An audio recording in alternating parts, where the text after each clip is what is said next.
कल जो मुकाबला हुआ उस मुकाबले में जब आप चेन्नई सुपर किंग्स की बैटिंग देखेंगे तो आपको एक चीज़ समझ में आएगी कि वो जो ऋतुराज गायकवाड़ को छोड़कर कोई भी बैटर इस तरह का नहीं था जो राजस्थान रॉयल्स के जो स्पिनर्स हैं उनको झेल सके, खासकर जंपा को।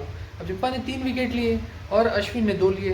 कल मैं जब आप मेरी कल की वीडियो देखेंगे तो मैंने कल के वीडियो में ही ये बात कही थी कि जो जिसकी बॉलिंग अच्छी होगी वही मैच जीतेगा।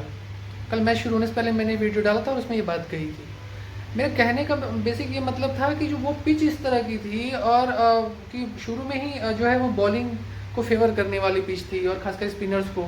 और इससे पहले जो मैचेस हुए उनमें भी इस तरह का रहा है।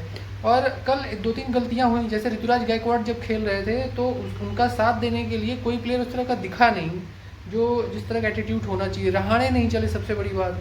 फिर उसके बाद जडेजा जो अंतिम को निचले क्रम में थे वो उस तरह का जो है उनकी बॉलिंग भी मुझे बहुत ज़्यादा प्रभावित तो नहीं कर रही थी। हाँ, बैटिंग में भी कोई खास उनका दिखा नहीं।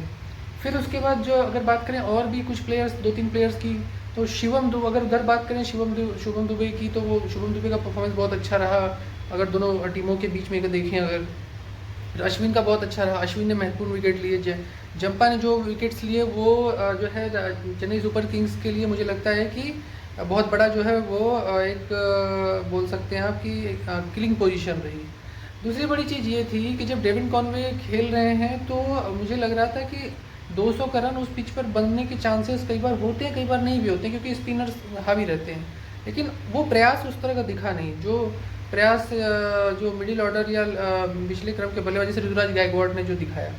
बाकी जो बैटर्स थे वो जो है पिच को मुझे लग रहा है थोड़ी देर रुकने का प्रयास नहीं कर रहे थे। इसलिए भी मुझे बहुत जो समझ में आ रहा है, इस कारण से भी कुछ चीज़ें जो है उनके फेवर में नहीं रही। अगर वो रुकते तो शायद मुझे लगता है बहुत कुछ अंतर होता, बहुत कुछ बदल जाता और बदलाव होता। खैर जो भी हो, लेकिन अब जो अंक तालिका है उसमें कुल इस प्रकार है कि राजस्थान रॉयल्स जो है वो नंबर 1 की टीम हो गई है, क्योंकि मैंने बताया था कल भी कि वो रन रेट के मामले में सभी दोनों ही टीमों से, यानी कि गुजरात टाइटंस और चेन्नई सुपर किंग्स से अच्छा है उसका रन रेट। 0.88 कुछ करके है। 8-8 अब इस समय 8 के बाद 9 हो गया होगा। और जो गुजरात टाइटंस है वो दूसरे नंबर पे है रन। और अगर बात करें जो जो उसके जो रन एवरेज जो ओवरऑल जो टीम का होता है, फिर तीसरे नंबर पे चेन्नई सुपर किंग्स है। तो कहने का मतलब ये है कि मुझे लगता है कि चेन्नई सुपर किंग्स को कुछ मामलों में ध्यान देना पड़ेगा, लेकिन वो अच्छा खेल रही है। कल उसकी बैटिंग जो है वो क्लिक नहीं कर पाई ठीक से। और स्पिनर्स जिनकी बात मैं कर रहा था, मोइन अली और बात कर रहा हूँ रविंद्र जडेजा की बात। रविंद्र जडेजा को परफॉर्मेंस अच्छा था, लेकिन जिस तरह का जो दोनों मोइन अली और जडेजा का होना चाहिए वो मुझे नहीं दिखा। बाकी और भी प्लेयर्स थे, लेकिन अब कुल मिला के इन पर दमदार था और धोनी भी उस तरह से नहीं चल पाए। तो देखते हैं आगे किस तरह से खेलते हैं, लेकिन कुल मिला जुला के राजस्थान रॉयल्स की जो मेहनत है वो सफल दिख रही है।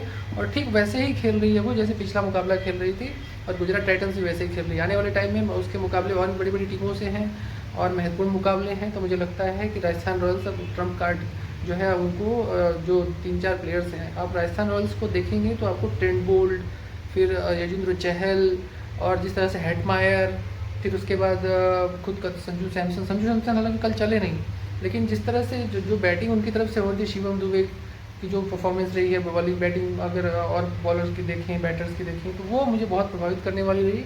और उनकी तरफ से एक अच्छी बात ये रही कि बैटर्स को अपनी अपनी जिम्मेदारी पता थी। जोश बटलर को अपनी जिम्मेदारी मालूम थी और बैटर्स को अपनी जिम्मेदारी मालूम थी कि क्या करना है, किस तरह से आगे जाना है। मैटर नहीं करता है कि आपका स्कोर 15 है, 20 है, 25 है, 30 है, कोई मैटर नहीं करता। संजू सैमसन 17 पे आउट हुए हैं। तो कुल मिला के ये अच्छी बात रही राजस्थान रॉयल्स की तरफ से। और चेन्नई सुपर किंग्स मुझे लगता है कि बहुत जल्दी सीखेगी, क्योंकि कप्तान धोनी है और वो कुछ ना कुछ नया करेंगे और बहुत ही जल्दी नए अवतार में दिखेंगे।